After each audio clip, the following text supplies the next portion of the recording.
تو کربلا سے دو چار باتیں ہیں، آپ کو آخر کی باتیں بتا رہا ہوں۔ پہلی بات یہ ہے کہ درس کربلا سے مجھے ایک چیز سمجھ میں آ جاتی ہے، اور اپنے قائد سے آپ محبت کرتے ہیں، منع نہیں ہے، آپ کو جو قیادت کر رہا ہے آپ اس سے محبت کر رہے ہیں، چاہے وہ آپ کے پیر کی صورت میں قیادت کر رہا ہو یا کسی اور صورت میں قیادت کر رہا ہو۔ مسئلہ یہ ہے کہ تو اور میں، ہم حسینی ہو کر کسی ظالم کو قیادت نہیں دے سکتے، آپ کسی ظالم کو ووٹ نہیں دے سکتے۔ آپ کو پتا ہے کہ جو میرا قائد ہے وہ شرابی ہے، لاجکلی بات کر رہا ہوں، حسینی ہے نا، تو درس کربلا کیا دیتا ہے؟ آپ کو پتا ہے شرابی ہے، زانی ہے، حرام کاریاں کرتا ہے، اور پھر آپ اسے ووٹ دیں اور آپ اسے ہی خلیفہ بنائیں، آپ اسے امیر بنائیں، اسے ہی وزارت کے کرسی پہ لے کر آئیں، اسے ہی آپ فلاں جگہ الیکشن میں ووٹ دے رہے ہوں، تو علی جان یہ تو حسینیت کا پیغام ہی کوئی نہیں، یہ تو درس کربلا ہی کوئی نہیں۔ حسین نے کیا کیا ہے رضی اللہ تعالیٰ عنہ؟ ووٹ نہیں دیا یزید کو، یہ ووٹ کا ہی معاملہ تھا۔ وہ یزید نے یہی تو کہا تھا کہ فخذ حسینا، اے حسین کیا چاہیے تم سے؟ جائیداد کا سوال نہیں کر رہا تھا، یزید پیسے والا تھا، پیسہ تو بہت تھا، امام حسین سے کیا کہہ رہا تھا؟ مال مانگ رہا تھا، جائیداد مانگ رہا تھا، کیا مانگ رہا تھا؟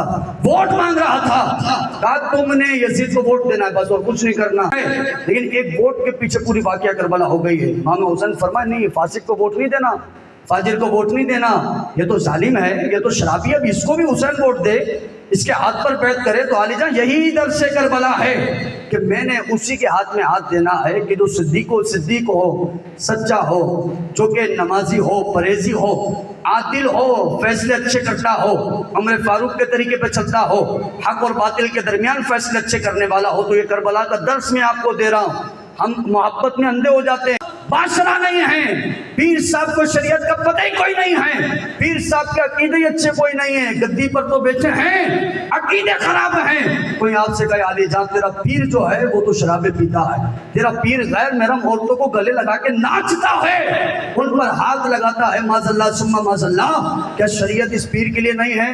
کیا وہ عورتیں غیر محرم اس کے لیے حلال ہو گئی؟ کوئی آپ کو سمجھا کر بس اپنے پیر کے لیے نہیں سنتا ہو، حضور آج نہیں سنتا کل اللہ تیری نہیں سن رہا ہوگا۔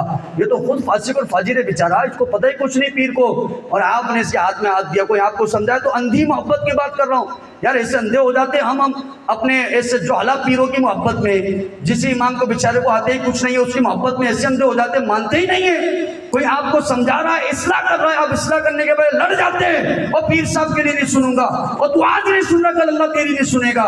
یہ پیر کو تو خود ہی کچھ نہیں پتا، یہ تو خود بیچارہ جہنم کے راستے پہ چل رہا ہے۔ تو علی جہاں قائد سے آپ محبت کرتے کریں، منع نہیں ہے، لیکن محبت میں اندھے نہیں ہوں۔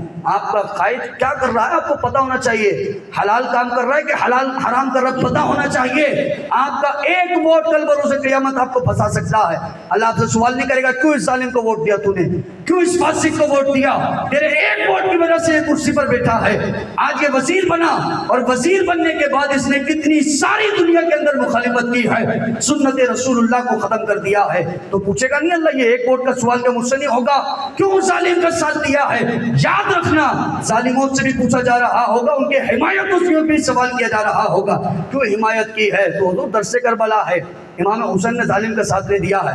میں قائد سے محبت کروں منع نہیں، آپ کا قائد کوئی بھی منع محبت کرے، لیکن سوال یہ ہے کہ جب ووٹ دے رہے ہو نا، جب بیعت کر رہے ہوں، ان کے ہاتھ میں ہاتھ دے رہا ہوں، دیکھ لیے جائے، میں اگر حسینی ہوں تو ظالم کے ہاتھ میں ہاتھ نہیں دوں گا، شرابی کے ہاتھ میں ہاتھ نہیں دوں گا، فاسق کے ہاتھ میں ہاتھ نہیں دوں گا، جو حلال کو حلال نہ سمجھے اس کے ہاتھ میں ہاتھ نہیں دوں گا، جو حرام کو حرام نہ سمجھے اس کے ہاتھ میں ہاتھ نہیں دوں گا۔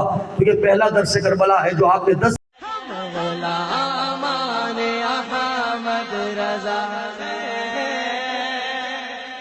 کوئی بھی ہم سے جیتا نہیں۔